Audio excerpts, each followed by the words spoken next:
ओम शांति। श्रीमद् भगवत गीता आध्यात्मिक ज्ञान का एक सार गर्भित ग्रंथ है, जिसमें चीजों को न उलझाकर सीधा सीधा ज्ञान दे दिया गया है।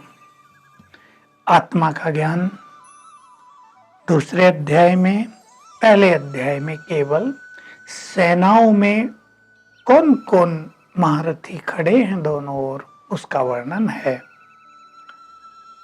और उसके बाद अर्जुन श्री कृष्ण को कहता है कि मेरा रथ दोनों सेनाओं के बीच में ले चलो, ताकि मैं देख सकूं मुझे किन किन से युद्ध करना है। और वहां जाकर उसे मोह उत्पन्न हो गया कि मैं भीष्म पिता में गुरु द्रोणाचार्य पर बाण कैसे चलाऊंगा। उसे शौक हो गया मैं युद्ध नहीं करूंगा, इस युद्ध करने से तो सन्यासी बनकर भीख मांगकर भोजन खाना अच्छा है, मैं ये लहूलुहान करने का काम नहीं करूंगा। तब भगवान उसे समझाते हैं। अब देखिए, यही गीता का दूसरा अध्याय यहाँ से शुरू होता है। तुम कौन हो? ये सब कौन है जो सामने खड़े हैं? जिन शरीरों को तुम देख रहे हो, ये शरीर न इनके जन्म से पहले थे न बाद में रहेंगे।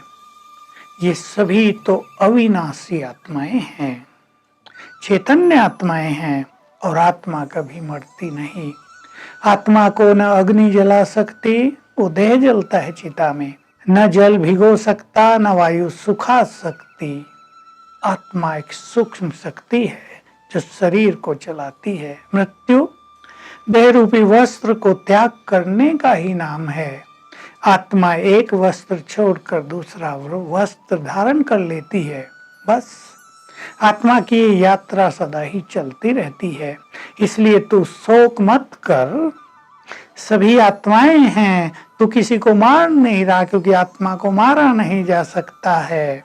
ये तो शरीर मरते हैं, तुम्हारा नाता शरीरों से नहीं आत्माओं से है। तो देखिए, ये ज्ञान जो बहुत सूक्ष्म है और बड़ा संक्षेप में स्पष्ट है कि हम ये देह नहीं हैं, हम आत्माएं हैं। इसलिए किसी की मृत्यु पर शोक करना उचित नहीं है। तो आजकल बहुत बड़ा दुख, ये एक बहुत बड़ी समस्या संसार में है। किसी का कोई प्रियजन शरीर छोड़ता है तो सभी बहुत दुखी हो जाते हैं। दुखी तो पहले भी होते थे, लेकिन आजकल कुछ दूसरा हो रहा है। मन पर एक गहरा बुरा इफेक्ट। बहुत लोगों को मैंने देखा, युवकों को, उनके पिताजी की मृत्यु हो गई, अब उसकी बेड खाली है, वो उनके साथ सोता था, अब रात को देखता रहता है पिताजी है नहीं, और सोचते सोचते उसको डिप्रेशन हो गया है। मैंने उसको बहुत समझाया कि पिताजी हैं नहीं, ये तो तुम्हें पता ही है ना, वो यहाँ के सोएंगे नहीं, ये भी तुम्हें पता है, वो आत्मा थी, ये भी तुम्हें पता है, आत्मा ने देह छोड़ा है, दूसरा देह लिया, ये भी तुम्हें पता है। शोक क्यों? शोक छोड़ो, उसका एक और इफेक्ट डिप्रेशन। उसकी खुशी जा रही है, कुछ भी काम न करूं ऐसी इच्छा हो रही है, नींद की प्रॉब्लम हो रही है। ये समस्याएं आजकल चारों ओर बहुत ही ज्यादा हो रही हैं। जैसे कोरोना से अचानक बहुतों की मृत्यु हो रही है, हमारे भारत में कम, लेकिन और वेस्टर्न वर्ल्ड में कितना इसका भयानक स्वरूप है। वहाँ शोक का माहौल है। यदि वहाँ के वाइब्रेशंस को आप कैच करें तो उनमें अशांति, दुख, शोक, डिप्रेशन, लोनली फीलिंग, ये सब मिलेगा।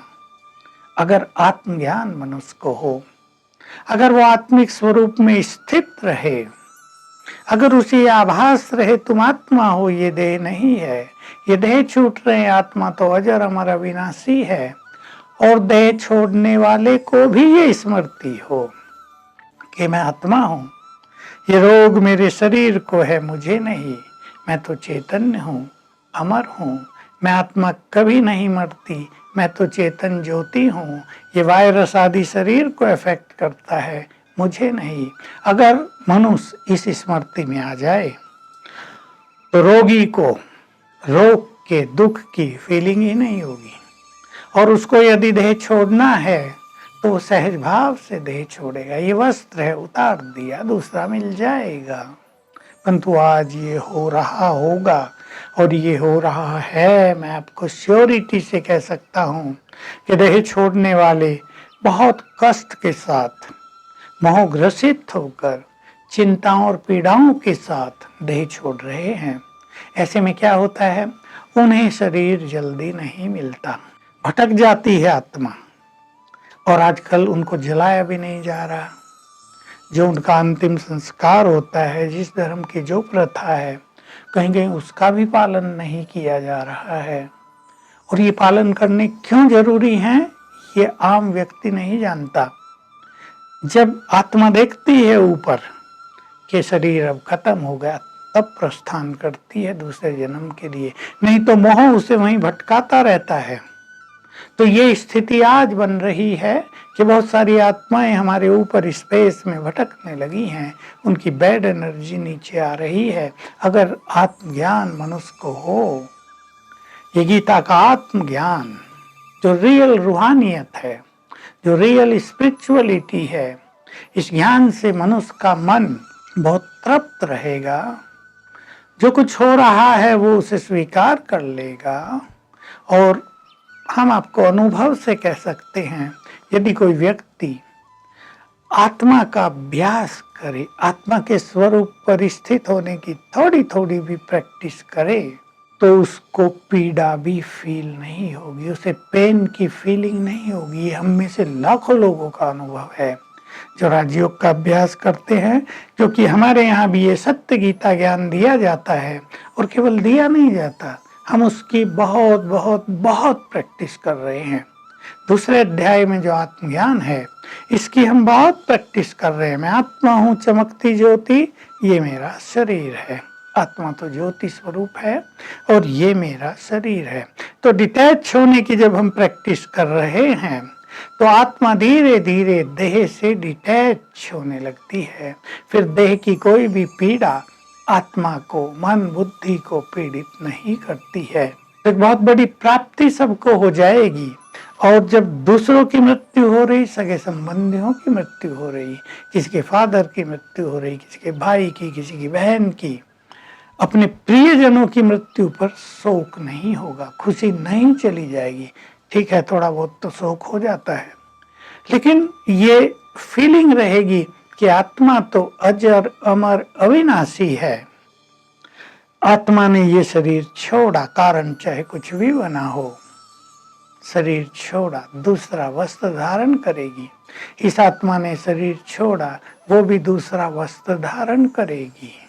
वैसे भी जिसको आत्मज्ञान न हो, वहां भी भगवान ने समझाया है कि देखिए, यदि आपको आत्मा के ज्ञान में विश्वास नहीं भी है, तो आपको ये बात तो जाननी ही चाहिए। और जो आप रोज देख रहे हैं, जिसका जन्म हुआ उसकी मृत्यु अवश्य होगी, जिसकी मृत्यु हो रही है उसका जन्म भी हुआ था और फिर हो जाएगा। तो जन्म मृत्यु का खेल, ये चक्र चल रहा है, ये कभी समाप्त नहीं होता। ये अविनाशी चक्र है। तो जिसका जन्म हुआ है उसकी मृत्यु भी निश्चित है, और मृत्यु का एक निश्चित काल है। मृत्यु ऐसे नहीं बिना कारण के ही हो रही है, उसका एक निश्चित काल है। इसलिए एक ज्ञानी व्यक्ति, जिसको ये सब ज्ञान हो, किसी की मृत्यु पर शोक नहीं करता है। तो हम सभी इस आत्मज्ञान को ले लें, इसको पहचाने। और आजकल जो लॉकडाउन का समय है, यदि आप हर घंटे में 1-2 बार ये अभ्यास करेंगे, मैं आत्मा यहाँ चमकती हुई ज्योति हूँ। आगे गीता में ये बात आई है कि दोनों भ्रकुटियों के बीच में ध्यान को एकाग्र करो आत्मा पर।